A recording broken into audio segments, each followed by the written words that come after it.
فاسألوا أهل الذكر إن كنتم لا تعلمون. Someone didn't what? What if someone didn't die, their body wasn't like found? Okay, for yeah. example, lost that seed or something. Okay. What happens to their body? Well, everybody will die. Let's establish that. But somebody's body was burned, for example, let's say eaten by a fish or burned in the air. We have actually a very interesting story that answers that question. This is a man from the previous nation, from Bani Israel. Right before his death, he called upon his children and he said to them, "What kind of a father was I to you?" They said, "You're a good father. You really did a good job with us, you know. You treated us well. You said, I want one favor from you. After I die, burn my body, smash my bones, and wait for a windy day, and take half of my ashes and cast it into the sea, and the other half cast it into the land. If Allah is able to bring me back, He will punish me a punishment that He will not punish another person." In one of the explanation why he did this person used to work as a grave robber, or like, after a person is buried, he would go and steal the caskets and the shrouds and he would sell it. So he would steal the thief of the dead people. Imagine. So you go and bury your deceased, he would go and dig the grave, and they take these shrouds and all these precious things that you bury, and he would take them and resell them. So he was afraid. Now Allah, by the way, in the Quran and the Revelation tells us about things that will happen in the future. And one of the things that will happen, Allah will command earth, collect his ashes, will command the sea, collect his ashes, and here he is standing in front of God. And he will ask him, "Why did you do this? Why did you do this?" He thought, by the way, he can run away judgment because of this, by doing this. He said, "Ya Rabb, makhafatak." I was afraid of you. I was afraid that you're going to punish me. Look at this. Because of this, go to paradise. I forgive you. Go. Even such a thing. But that answers your question that regardless, because you remember what matters is that little thing stays. And that rain. And by the way, if you read the Revelation, always the Quran gives the example of earth being dead and rain comes down and vegetation come out when Allah speaks about resurrection. The context is talking about resurrection. So that's how it happens, so it doesn't matter. Listen, you can't run, you can't hide. No question. Yes? I'm an English major and I've done a lot of different studies, like comparative literature studies and different cultural texts, like the Bhagavad Gita and different Odyssey and ancient texts like that. And I'm just wondering how you know the Quran and the Old Testament. Okay, thank you for the question. I guess the question is about the authenticity of the Quran. How do you know that this stuff is true? First of all, the way that the Quran was passed on to us from one generation to another was passed on to us through memory and through writing. Here's the process, how it happened. The Prophet would be sitting with a group of companions, and by all of a sudden he would go into that stage of being revealed to, inspired. The angel, he would get in contact with the angel in a certain way that we don't know how. But the people sitting around him would notice that he's sweating or he's totally consumed with the motion of being revealed to. After the angel departs, he would look at them and say, "I just received these divine words. And he would say it to them, then they would memorize it, and he would request them to write it.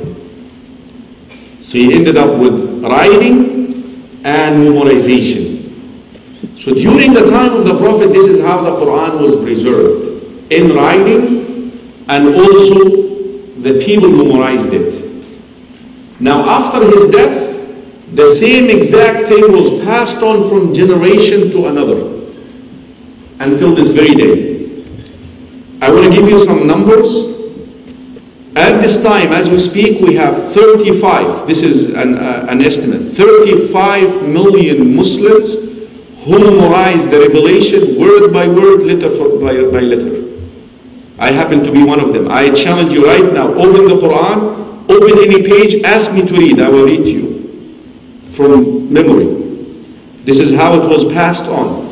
That is why when if you ever observe Muslims praying, and if the one who leads the prayer messes up, always somebody behind him correcting him. So this is how it was passed on as a text. But now inside the revelation itself, there are indications that this is not a knowledge of a human being. Ideally, the stuff that I just presented to you regarding how that rain will come down and contact that, this stuff that was told 1435 years ago, the embryo, the stages of the baby inside the womb, something that Muhammad foretold years ago. It's just been discovered that you go through a sperm, then a piece of flesh, and then stage from one stage to another. Something that is discovered recently. I tell you something that, because of my job, the job that I had at the very beginning, I used to be, by the way, a tour guide in Egypt, a historian. I studied Egyptian history. Something that fascinated me about the Quran. You know what? When the Quran spoke about Egypt during the era of Moses, Allah uses the title for the ruler to be the Pharaoh. Fir'aun. But when the Quran speaks about the era of Joseph, who knows Joseph? Prophet Joseph? Yusuf? Joseph? He is someone also who was sold in Egypt. The Quran says that the title of the ruler is the king. So the king and the Pharaoh, the same country. What is wrong here?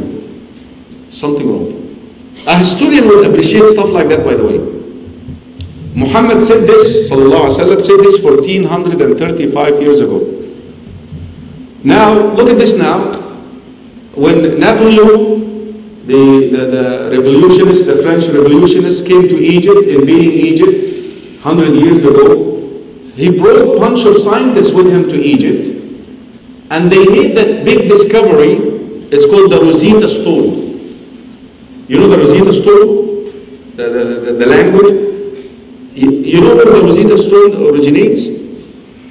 That they discovered the password to understand the hieroglyphic language, the ancient Egyptian language, that you actually can now understand the ancient history of Egypt. And that's why all these discoveries, the mummies and all this, came later on. Because they were now able to read the Egyptian history and understand what happened. Now they found out that during the era of Moses, Egypt was ruled by the Egyptians. But during the era of Joseph, Egypt was invaded by a force from the east. And the ruler is a king. They established a kingdom.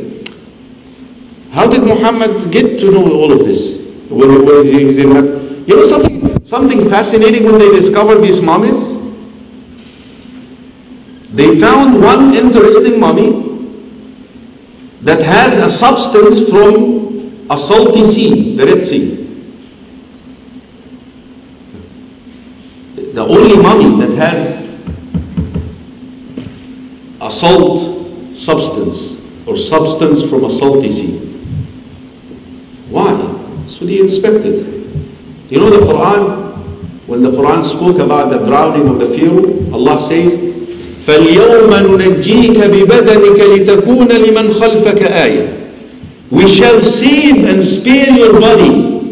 The Pharaoh who followed Moses to the Red Sea. We shall save your body so that people can look at you.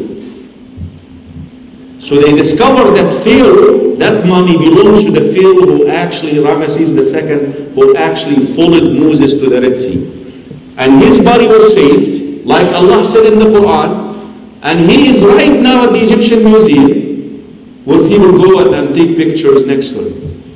Isn't that what the Quran says? Today we will save your body, and it will be for sure in the future. There are, and tell me what science you have, what knowledge you have. You will find something in the Quran that establishes that the Quran is from divine, from the knower of the unseen. Beside the process of the preservation of the revelation, there are things inside the Quran with it you can test its authenticity. Yes. Good evening. So, what happens to an individual that throughout his lifetime was never exposed to Islam? So you mentioned that angels come, they ask him who is God, he has to say Allah, the messenger of Moses, and the religion is Islam. So what happens to someone that throughout his lifetime he never was exposed to that? Thank you very much for the question. A person who is not exposed to Islam will be held accountable according to the final message that reached him. We believe that the religion has always been Islam. All the messengers and the prophets, messengers and the prophets, they came throughout history to preach Islam, to call people to Islam. Now you're held accountable according to the final message that reached you. But now, not the distorted version of it, the original version. The piece that talks about the oneness of God and the fact that you have to submit to God. So any person who did not hear about Islam, or actually some of the scholars, they say, or even heard about Islam in a negative way. Like right now, there is a great deal of negativity about Islam. A lot of non-Muslims, all they hear about Islam is they are killers, they are terrorists, they are bad, they're fox and all that stuff. So for them, is also the quality of the conveying the message, because Muslims are supposed to convey the message to the non-Muslims in a nice way, in a kind way, in a peaceful way.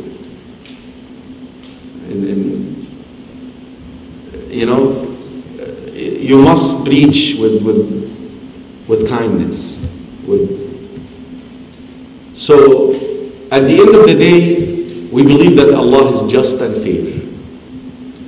But here is the interesting piece, and I'm telling you, and I challenge you. Allah, no question, will show you the truth, and in your heart you will know that this is the truth. You're going to come to a conclusion in your life where this is the truth.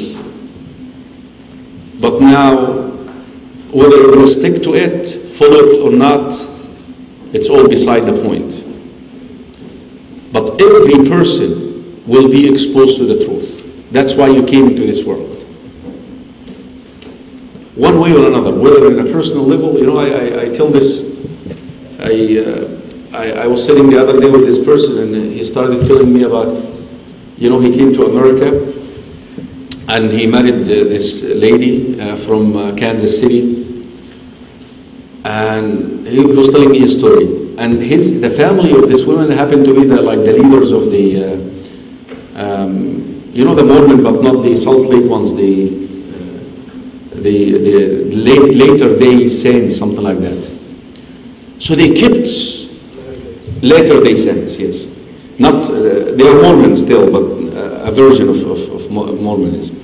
So they kept bashing him about, just be like us, this is the way to go. So the guy got so confused. You know, he was brought up a Muslim. He got so confused, you know. I was moved by this. They confused him. They told him this is the way to do it and this is the way to go. So he said, one day I was so irritated because of this pressure, and I started doubting this and doubting that. I was sitting in this couch, and by all of a sudden I pass out, meaning I slept. And I see that crystal clear vision, dream. I saw a very clear bluish sky, and Muhammad written in Arabic in white. Muhammad. Stuff like that. At the end of the day, listen, if you're seeking guidance, if you want the way to God, God will guide you to it. Otherwise, the God that you're thinking about is not a good God. Don't you then think that I want your way. I want to know how to worship you. I want your way. You think he's going to let you down? No question. He will guide you to it. But you cannot have reservations when you reach that. When you conclude that this is the way, you cannot say but, no buts. Right away. I think there is a question in the back there. You were talking about angels. Where do they come from? Angels, we believe that there are three races, very interesting races. The race of the angels, the race of the jinn. Jinn means that we don't see them, and the human race. Angels were created from light. Jinn were created from flameless fire, a fire that has no flame in it. And me and you were created from dirt. Angels were created first. It looks from the context. Something about angels, they don't have a choice. They don't have the freedom, the free will, the free choice. Do, you know, like a robot.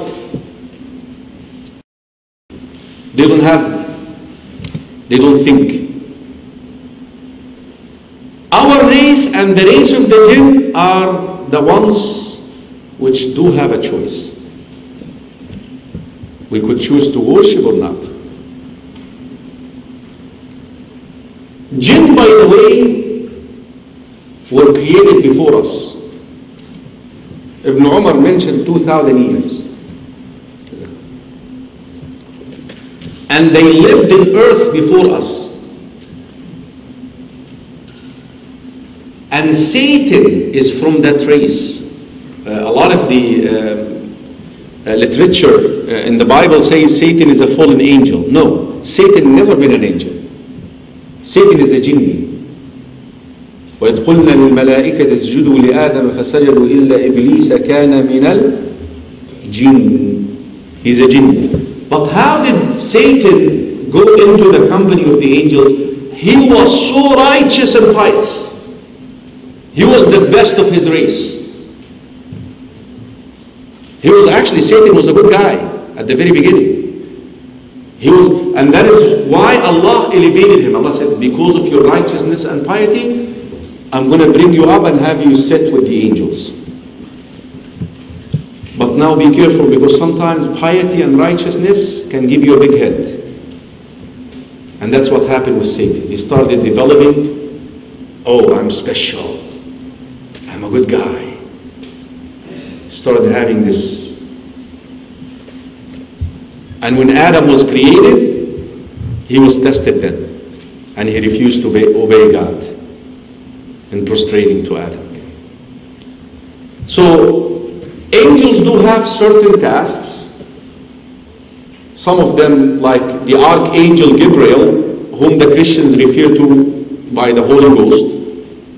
He's the one in charge for bringing revelation down to the messengers. He's the one who gets in touch with the messengers and tell them, this is the message from God, go and convey to people. He's the one who visited the Virgin Mary, the Archangel Gabriel. He's the one who visited the Virgin Mary for her to be conceived with Jesus. There are angels who guard us. Who used to watch that old series, Touched by Angels? Yeah, I'm sure you do. It's a nice show, huh? But here's the thing. We as Muslims, we believe that these angels do not act on their own. Actually, you do have angels who guard you when you walk in the way, you guard you. You know, how many times when you're driving on the highway and you're about to get off the cliff, man, or something, but all of a sudden, oh!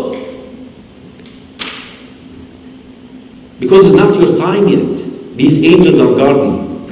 له معقبات من بين يديه ومن خلفه يحفظونه من أمر الله أي بأمر الله. من أمر الله يعني بأمر الله. You have angels who guard you from the front and the back. They guard you by the permission of Allah. That's why we as Muslims, we never pray in the name of angels, because we know that angels do not do things on their own. As a matter of fact, at one stage the Prophet asked the Archangel Gabriel, how come you don't visit me more often? Can you come more often, please? Allah revealed the verse, وَمَا نَتَنَزَّلُ إِلَّا بِأَمْرِ رَبِّكَ لَهُ مَا بَيْنَ أَيْدِينَا وَمَا خَلْفَنَا وَمَا بَيْنَ ذَلِكَ. I do not come down on my own. He must command me to come down. So we as Muslims, we pray to the source. We pray to the one who commands. We don't pray to... So this is in brief about angels.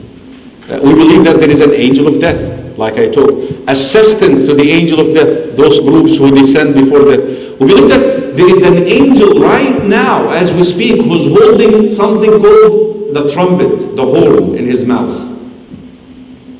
And he's looking at the throne of Allah and waiting for Allah to command him to blow the trumpet now, so that the day of resurrection would take place. So they have different tasks. All right?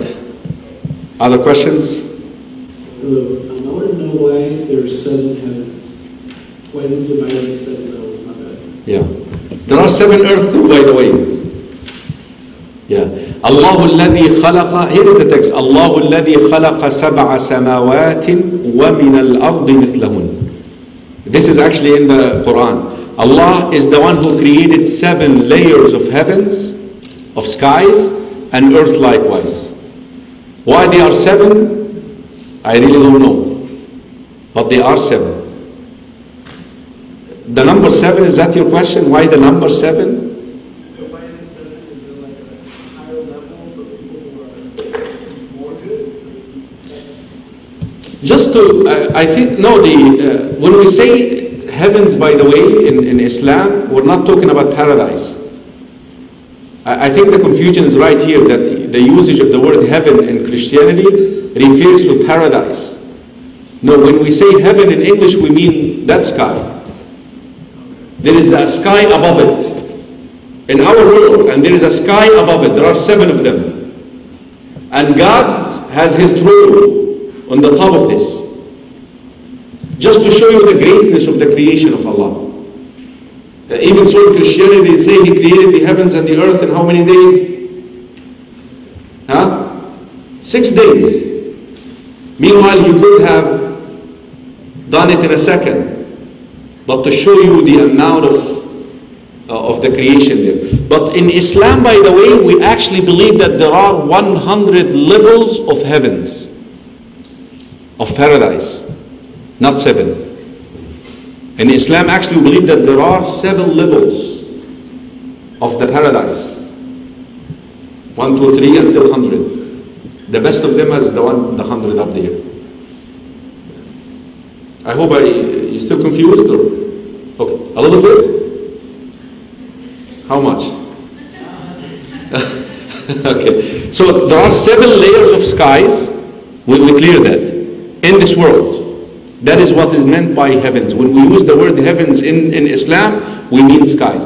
But if we want to talk about heaven, which is paradise, we say paradise. And I think that's where the confusion is. Yes, yes, yes. Okay, we have a question right here. Salam alaikum. Yeah, I was wondering if you could elaborate. There's a hadith where the Prophet sallallahu alaihi wasallam was, or someone reported that Allah, or the creation, they all agreed in the beginning that Allah is their Lord. That all of us that are born Muslim and non-Muslim made like a contract and acknowledge that Allah is our Lord and that we would be held accountable for that. That's going to lead to my next question. Okay, you want me to answer that first? Yeah, I'm just kind of curious because I'm a convert to Islam. My mother is not Muslim, and she's kind of like approaching that stage, you know, and so I'm just their Lord. Right. Okay, I think this is a very wide-ranged kind of discussion, but let us look into something here first. Let's establish this, that all the creation, the elements of the universe are in a state of submission because they don't have a choice like the angels.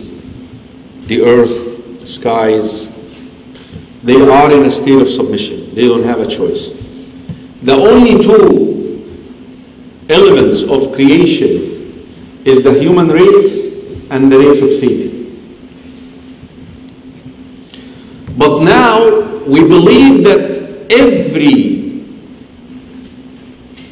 human being born is born a Muslim, born in a state of submission. And this is something that which we do not condone, which is the original sin. We do not believe that we're born sinners. We don't condone that. Actually, every person is born a Muslim in a state of purity. But now, after reaching a certain age, which is the age of accountability, the age of puberty, that could change. The influence of the parents, the influence of the society, the Facebook, the Google, the Yahoo, all of these are influences that can take that person away from that stage. But in any rate, the Muslim, every person, whether he is a Muslim or not, is born in a state of recognition of who Allah is. They have, you know that Microsoft, they came with that advertisement a long time ago, Intel Inside. You know that Intel Inside? Just replace that word Intel with Islam. Islam inside. Submission is inside each one of us. That's when when we talk about it, man, this is, I can relate to this, you know. You know when you go and buy a software, okay. I'm not, okay, I messed up here, okay, that's, you know when you go buy a software, when you install that software on your computer, what does it look for? For it to be installed. It looks for a driver, right? Exactly, there is Islam inside each one of you. And right now, I'm the software, I'm looking for the driver inside you. Some of you are easy because your driver has not been veiled too much. You still can, and some of you are far away there. But at one stage, and this is where you should not have these feelings about whether your mother is going to accept Islam or not. At one stage, there will be that connection between the software and the driver. That you're going to know that this is the right, this stuff matches me, stuff is true. Now, whether you will accept it and submit to it, stick to it, commit to it or not, is something that is in the hands of Allah. you leave it to Him. Allah is just and fair.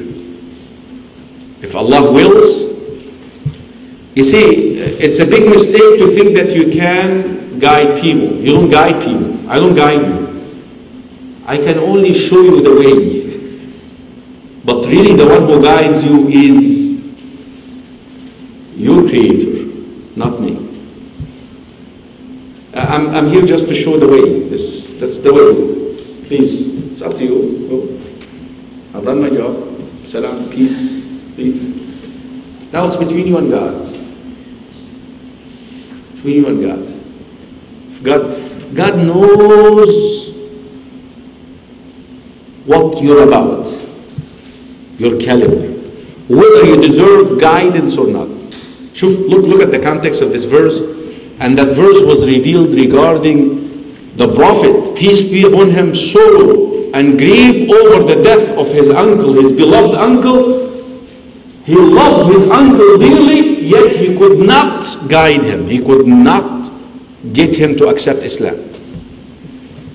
Allah tells him what? إِنَّكَ لَا تَهْدِي مَنْ أَحْبَبْتَ. You don't guide whom you will.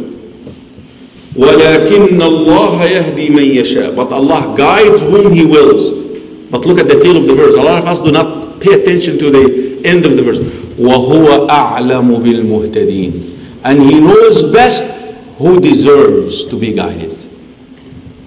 This guy's business is guidance. He wants guidance. His agenda is guidance. That's why He will give it to you. If you're truthful. If you really need guidance, if you're in the business of seeking your way to Allah, and a lot of times people come to us and go seek it from God. Ask Him. Go down, prostrate, bow down to Him and say, guide me, show me your way. And if you're truthful about it, صَدَقَ اللَّهَ فَصَدَقَهُ. He was truthful with Allah, and Allah will be truthful with him. Sidq, truthfulness. Don't be plastic with Allah. With God. Wear the inside out with Allah. Be real. I really want guidance. For He knows best whether your mother deserves it or not. Don't you believe that Allah is fair and just? That's it. That settles it. There is a sister. Okay. So the question here is, what if you took something away from somebody and then you lost contact with that individual? You cannot return it. Even so, you repented, but like I said in my presentation, that injustices have to be settled. What can you do? Well, you need first of all to try to find that person. Take your time trying finding that person. Let's say that you're unable. Do they have, let's say that they passed away. This is one scenario. Do they have children? Give it to their children. What if you're unable totally to get in touch with those people? Then you give that thing in charity on behalf of that person. I'm assuming it's money. Let's say money or a material item. Sell it or find a way that you materialize it into money and then give it in charity. Oh Allah, this is on behalf of that person. That's it. That's the best that you can do. All right. Yes? So what if you do that within a few years later you find them? Oh, man. Then you're actually obliged to give them that money. That's why I started by saying take your time searching for them before you make that decision. But if you happen to give it in charity and then he comes and says, where is my money? Oh, I give it in charity. No, you can't do that. You have to figure it out. You have to give them back the rights. Yes, if they request it. All right? I guess that's it. Going once, going twice. In closing, I would like to thank the organizers, the group that invited me to come. May Allah reward you. I want to thank you again for taking the time, and this is a very special night, I know, for some of you, and here you are taking the time and coming and listening to me and being part of this. We really appreciate you, and especially the non-Muslims. I really appreciate your attendance, and thank you very much. And thank you also to the San Diego State University for hosting our function, and all the brothers who contributed to my presence here, Brother Makram, Allah reward him, and Brother Ahmad, Brother Khalid, and all these brothers who are helping me out and facilitating my stay here. And big thanks to you for figuring out all this IT stuff. Thank you very much. I appreciate you, and thank you very much. Thank you.